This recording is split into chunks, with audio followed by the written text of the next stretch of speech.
everyone, my name is Sarah, and today I will give you 16, I believe, haunted house book recommendations. I promised that this video was coming out in time for Halloween in my recent reading vlog that was all about haunted houses. I will link it below. So yeah, without further ado, let's get straight into the books. The first thing I will talk to you about is the blueprint. It's the GOAT. It's The Haunting of Hill House by Shirley Jackson.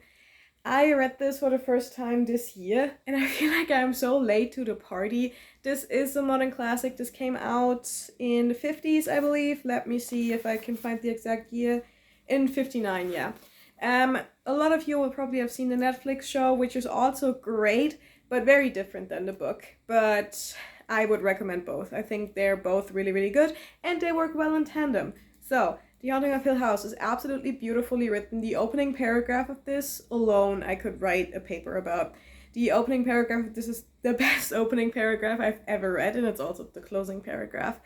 So yeah, absolutely beautiful writing. It is such a good book. And this is so incredibly influential for the modern conception of a haunted house. Obviously, you've had like the idea of a house or a castle that's haunted ever since Gothic literature, right?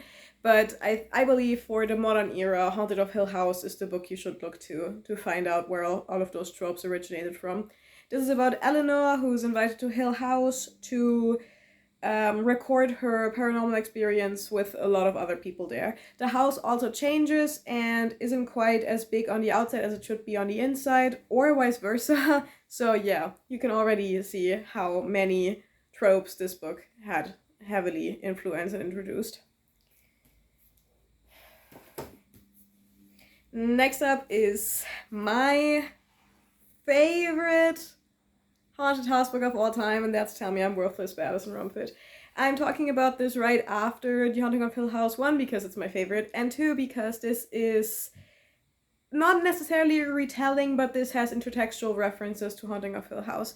This plays with quotes from Haunting of Hill House, and it's very clearly like inspired by The Haunting of Hill House. Tell Me I'm Worthless follows a trans woman named Alice who years ago entered a house with 2 of her friends, and only 2 of them came out again. And she kind of tries to deal with the trauma that happened to her there. In this book, the haunting is more metaphorical, the haunting in this is about like hatred and rage and political unrest. So trigger warnings for everything in this book. I think it is very, very powerful. It's very, very good. I read this when it came out in 2020, I want to say. 2021, sorry. And it has stayed with me ever since. That was 3 years ago. I will be rereading this soon because I might use this for a paper this semester. So yeah, one of my favorite books of all time. Really, really heavy content.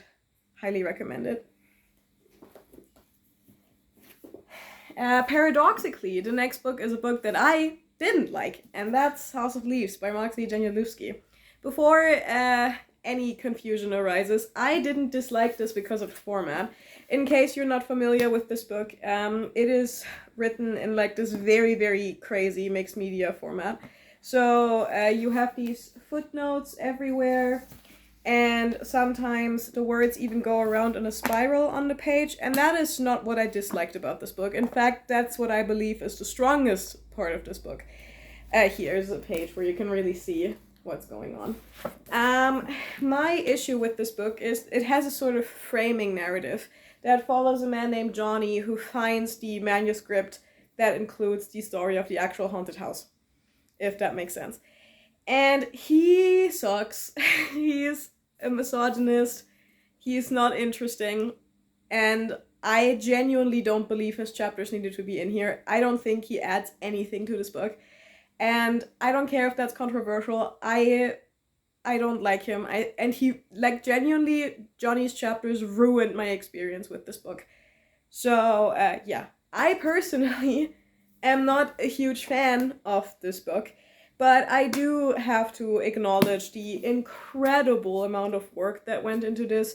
I have to acknowledge how intelligent this book is, and I also have to acknowledge how incredibly influential this was for the genre. This book introduces something, or it doesn't introduce something, it expands on something that we've already seen in Gothic literature, and that's the house as a labyrinth. And that is one of my favorite tropes. I think that is so cool. You see that in, obviously, this book, but in movies like As Above, So Below, you can really, see that. And I love that trope. That's one of my favorite tropes of all time. And I have to thank Mr. Deliusky for that. So, yeah. So, not my personal favorite book, but I do think if you like haunted house books, you should have read this at some point. The next book is a book that I jokingly, half jokingly, in my Goodreads review called House of Leaves If It Was Good, and that's episode 13 by Greg DeLuise. This follows a group of paranormal investigators as they film episode 13 of their current ghost hunting show, and everything goes so much more wrong and so much more crazy than you think it would. This is a long book. This is this is just under 500 pages long. But this is also mixed media. This is mostly in like interviews. I think you also have chat conversations at one point, email threads, that sort of stuff. It goes by really, really quickly. The ending of this is crazy. And this has some really, really genuinely scary scenes that I still think about and that really, really stuck with me. The next book is one I actually don't have a physical copy of, and that's The Upstairs House by Julia Fine. This is about a woman who recently had a baby and who sees a woman living in her attic, if I remember correctly, and she is the only one who can see this woman. And it's about postpartum depression, possibly postpartum psychosis, it's about motherhood, and it was really good. A lot of people hated this though, I keep that in mind, and it's a lot more literary. A lot of these books are very, very genre, and they're very, very fun, but that's one of the more literary ones. The next book is, in my opinion, one of the most underread, not just underrated, but genuinely underread horror books I've ever read. That is Remains by Andrew Cole. This is absolutely harrowing grief horror. This follows a woman named Lucy whose son died in horrible circumstances, and she keeps going back to the house in which he died, and at some point enters that house and is met with something there. I don't want to say more about this because it's so short. This is 202 pages long. It also has 50 chapters. This is incredibly readable, and it's so good. It is also very disturbing. Big, serious trigger warning for child death in this. It's very, very heavy. It's so full of grief. It's grief horror. The tagline of this is "Grief is a Black House," and I think that encapsulates the vibe of this perfectly. This reminds me of a few A24 movies. If you like kind of Ari Aster and how he has this undercurrent of tragedy through all of his films, I think this could work really well for you. The next book is a very, very recent read for me, and that is The September House. Oh my god, I forgot the author's name. Carissa Orlando, I want to say. I just read this in September and I really enjoyed this. This is about a older woman who lives in a house that is haunted all year round, but it gets significantly more active in September, and her husband has disappeared at some point prior to this book starting, and their adult daughter comes back to the house looking for her father, but of course she wants to come during September, so the main character kind of has to try and hide the haunting from her adult daughter. This is fun. It's a really fun read, but it has really like a deep things to say underneath that. Really, really fun read, really endearing characters, like genuinely cool plot and cool ghosty activity, but also like a lot of charm to it and like a very earnest core. Another recent read for me was Sisters by Daisy Johnson. This is another one of the literary horror books. So if this is a haunted house book or not is debatable. I think it is, but don't go into this expecting like ghosts, ghouls, and demons in the same way that a lot of other books in this video will give it to you. This is beautifully written. I have annotated this. I think Daisy Johnson was a poet or is a poet, and also a novelist. So yeah, this is about two sisters, and after there was an incident at their own school, their mother moves them across the country, and the new house is kind of strange. And their mother is struggling a lot with her mental health and can't really take care of the sisters, So they kind of just roam free in this house, and there might be something else going on in this. Then we have another book that I don't have a copy of, and that's This Thing Between Us by Gus Moreno. Again, is this a haunted house book? In my opinion, yes. In your opinion, maybe not. This is about a man who has recently lost his partner, and his Alexa smart system, it's not called Alexa, but it's like an Alexa, smart system might or might not be haunted. So it's kind of about a haunted smart house. Really, really good. Again, great grief horror. Very sad. Beautifully written. Really good book. It's the one young adult book on this list, and that is She's a Haunting by Trang Tran Tran. This is about a young Vietnamese American woman called Jade, and she returns to Vietnam for the summer to help her dad set up the website for this bed and breakfast that he is building, or not building, restoring, this big colonial mansion that he is turning into a bed and breakfast. And she is helping to design the website for him. This is great. A lot of people, again, didn't like this, and I don't understand that. This has so many good things to say about like difficult family relationships, abandonment, neglect, and also colonialism and racism.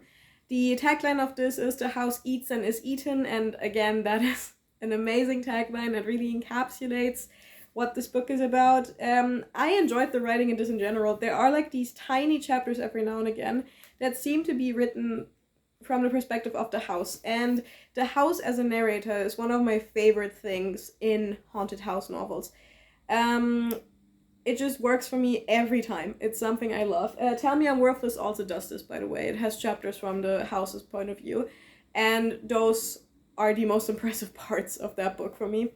So yeah, really, really enjoyed this. This also, at the end, is a lot more graphic than I expected from a young adult book. So definitely upper YA, but yeah, this is really good. I have another 2024 release, and that is The Day of the Door by Laurel Hightower. This is about a man who grew up with an extremely abusive mother, and before he and his two sisters left the house, their mother maybe supposedly killed their oldest brother. And now their mother, Stella, is orchestrating this paranormal investigation into the family home to kind of prove that she never hurt anyone, she never wanted to hurt anyone, and like the ghosts made her do it, essentially. Again, great. Really, really creepy moments. The cover of this should give you an indication what the vibe of this book is. Cool examination of difficult family relationships. Again, good grief horror, good discussion around trauma, and you can probably gather from this video that what I really look for in a haunted house book is the haunted house as a metaphor for grief, for trauma, for generational trauma.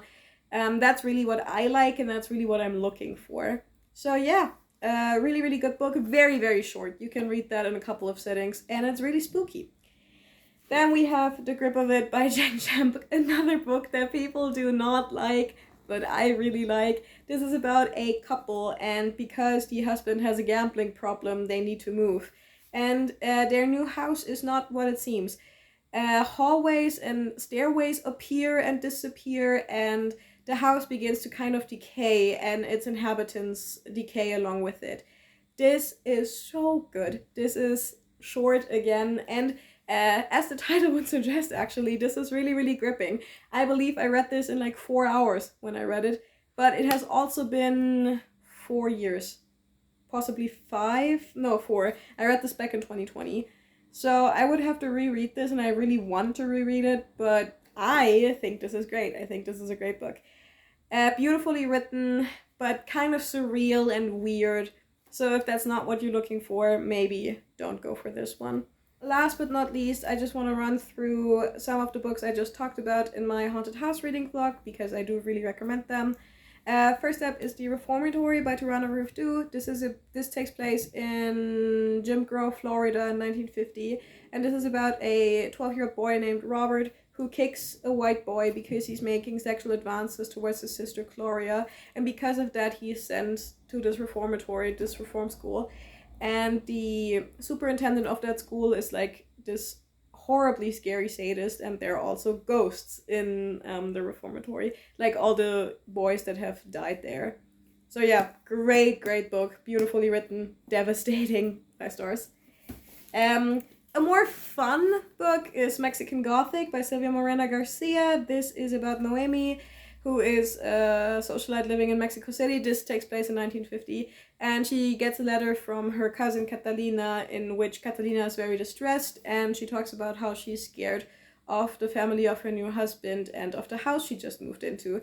So Noemi goes to check up on Catalina and soon discovers that things in the house are not what they seem and that there's something very wrong with the family. This has good discussions about racism, colonialism, this idea of like pure blood and keeping bloodlines pure. This also has like shades of Lovecraft in there with some of the imagery. So yeah, really good. Next up is Model Home by River Solomon. This was my favorite book in the Haunted House reading vlog. This is about Esri, and Esri gets a call from their sisters, and their sisters are really worried about their parents. So Esri goes back to America from England and finds their parents dead.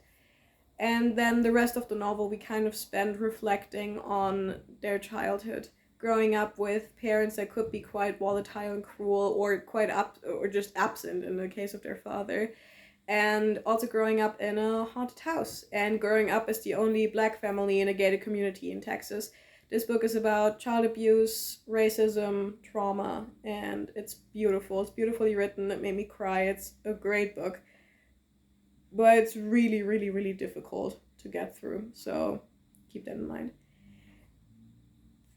And last but certainly not least, we have The Spite House by Johnny Compton. This is another one of like the more fun books in here. The house in this is very active, so if you're into like the ghostly, spooky stuff, this is the book for you. This is about a man named Eric, I think, who is on the run with his two daughters, and because he's on the run, he can't really offer his children financial security, so when a job comes up that promises a very high payout and all he has to do is stay in the Spite House and note down his paranormal experiences, he of course goes. And the story goes from there. This has really interesting elements introduced that I haven't really seen before in other books. I think this book is too short for its own good, but that's my only really criticism of it. I think it's a really interesting read. Again, it has interesting things to say about racism and class. A lot of this book is kind of about class and wealth. So yeah, really good book. And that's it. I just ran through all 16 of those books. If any of them sound interesting to you, or if you have read any of them, talk to me in the comments. Or if you want to recommend me any haunted house books, also talk to me in the comments. I will see you in my upcoming reading vlog. Bye bye!